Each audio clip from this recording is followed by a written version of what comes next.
Hello and welcome to the Straight Change podcast. Today we'll be discussing the impacts of social capital on entrepreneurship and how entrepreneurs can utilize social capital to develop their own business.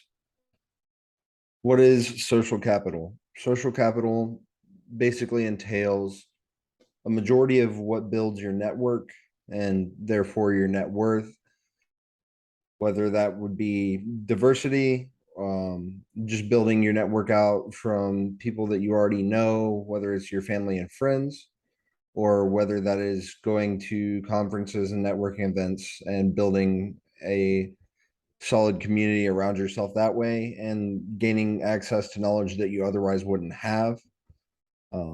Another part of this topic is reciprocity and the idea that if you put in effort, someone else is going to be able to recognize it and put effort in for you as well. Um, Common phrasing, if I scratch your back, you scratch mine. Um, Also, participation. How do you drive participation without having people around you who can assist in building a consistent participant base? There are other aspects, but I won't be covering those in as great a detail as the ones that I just talked about.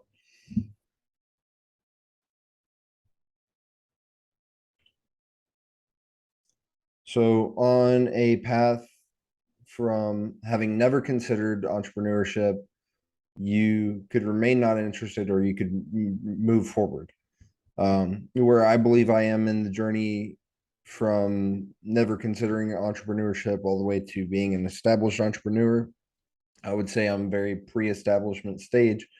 I don't yet have a business of my own, but I've been building my networks. I've been discussing my business with others. I've been building um, a network of folks with capital who are capable of supporting me and willing to support based on the ideas I've presented to them. I've also done a lot of crowdsourcing for idea building. What could I do to make this idea better? What could I do to improve um, for people that I might not have already thought of?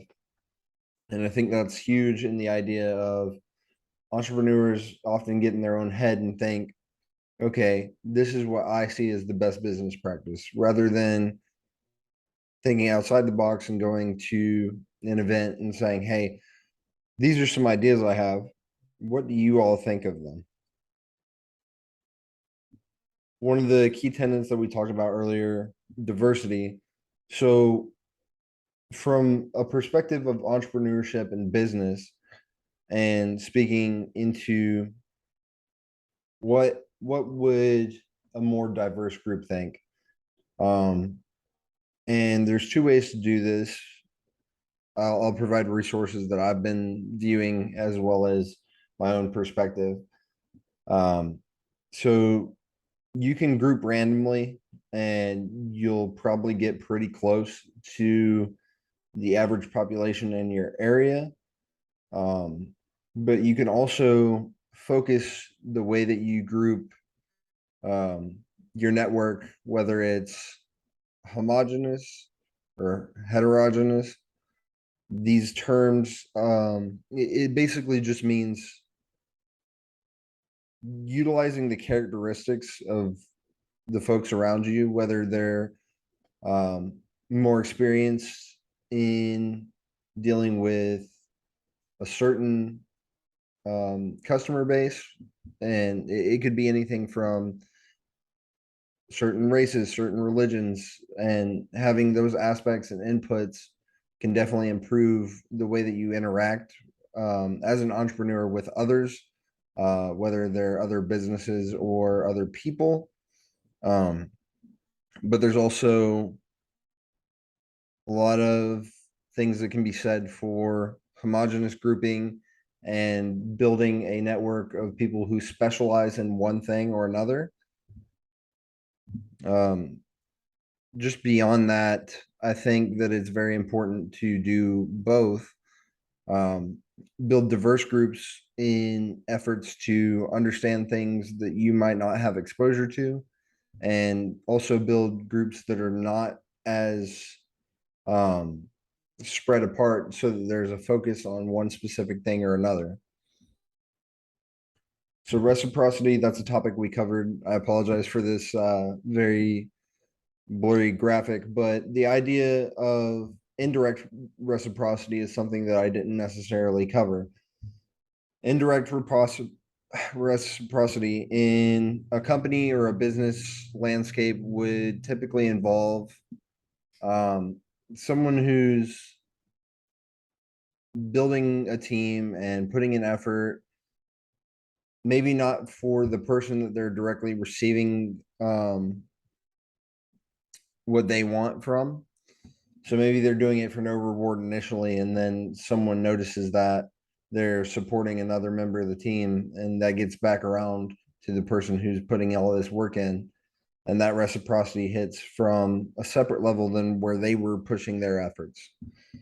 I think that's important to understand, whether it's you are doing community outreach, support, and events for people who need it, and then you receive grants or funding from other groups outside of your original endeavor. Also, there's that direct reciprocity, which typical of business relationships. I think it's important to understand that just because you want something from someone doesn't mean that you're going to get it by just asking for it. Sometimes you have to put in a little more groundwork to achieve goals when you're interacting with others, because they might not be as willing to do it just on merit alone, especially in that very early, whether it's pre-established or new entrepreneurs, like we talked about, young entrepreneurs. A lot of the discussion around that can be, well, maybe you're too new, or maybe you're not as experienced in the business and entrepreneurship landscape. So people are less willing to assist you, less willing to provide funds, less willing to provide support, just based on that light of, well, you're kind of new and that's how they see you. Maybe there needs to be more groundwork and more relationship building, like we talked about, that networking and that building a feeling of trust and that reciprocity in your participation within that space can definitely improve not only your sense of belonging, but it can build your social capital, and people will be more likely to want to support you. So, in driving entrepreneurial performance, some of the things that we will also discuss: bonding social capital, bridging social capital, recognizing opportunity recognition, and operational competency. One of the concepts that I've learned today is Putnam's types of social capital. You've got bonding, bridging, breaking. So, with bonding, social ties that link people together with others who are primarily like them along some key dimension. Genuinely easier to build than bridging social capital. So, that very internal network that you already have built, the people that you know, trust already, is obviously going to be easier than breaking into people that might not be in the same social circles, people that don't have the same ties as you. Maybe there's some sort of bridge that you have to cross in a literal sense, whether it's location based or um, there's some aspect of disconnect between yourself and that other person that you want to connect with.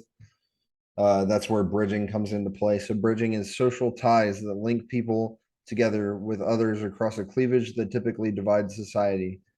Um, Essentially, you have to build a bridge between yourself and the people you want to connect to in that aspect. Um, I'm going to be providing resources again. These are very new concepts to me, things that I'm trying to wrap my head around.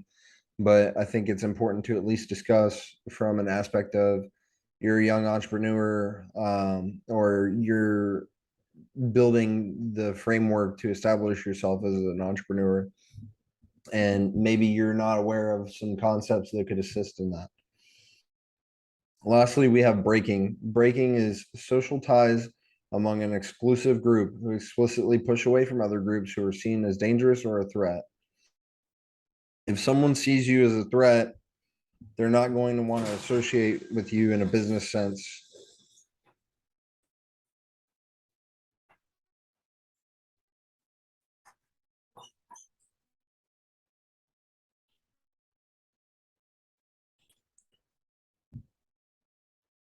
Like I was saying, bridging includes social ties among an exclusive group who explicitly push away from other groups who are seen as dangerous or a threat. If a potential business partner or someone you're wanting to network and connect with is seeing you as dangerous or as a threat, there's not many ways that you can fix that. So you have to almost break your way in, is how I'm reading it, how I'm understanding it. And that type of social capital can be very difficult. So I believe that's primarily why that first figure that we talked about focuses on bonding and bridging, because those are more accessible to early entrepreneurs.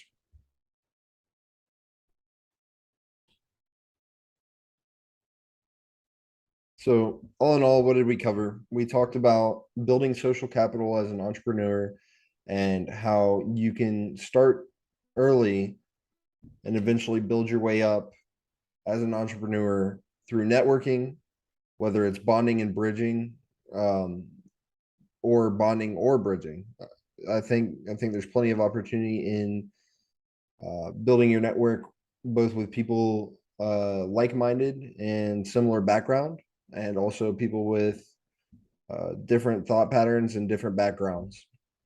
Also, building that feeling of trust and safety, building reciprocity and a mutual benefit between yourself and your partners, uh, improving participation in your entrepreneurial ventures, having a sense of belonging, whether it's in a business or entrepreneurial space, building diversity, um, and discussing the outlooks that yourself and others have.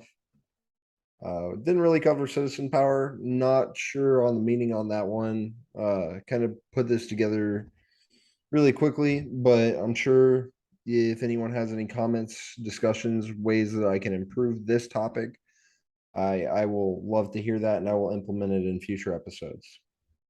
Other than that, if you have any questions, feel free to share. If you have any comments, feel free to let me know. And thank you for listening to Spare Change Podcast. Have a great one.